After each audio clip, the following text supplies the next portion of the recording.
Sa iban pa nga balita, nagapabilin nga inosente samtang wala pa nahusgaran. Ini ang kaundan sa public statement sa pamilya Grabato nga ginpost sa social media accounts ang anak ni Mina Mayor Ray Grabato. Ini ang kaangon sa paglista sa Federal Bureau of Investigation sa 47 anyos nga si Ray Grabato II, isa sa mga anak sang alkalde bilang most wanted fraudster sa Amerika.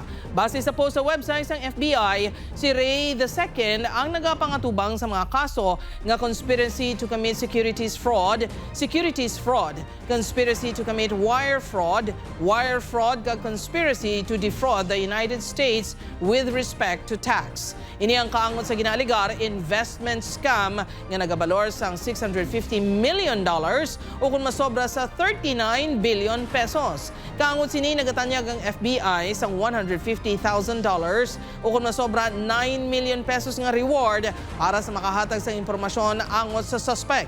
Ginpahayag man sa public statement sa pamilya Grabato nga wala pa sa nabaton nga summon o kung official notice halin sa otoridad sa Pilipinas o kung sa Estados Unidos ang ila kampo.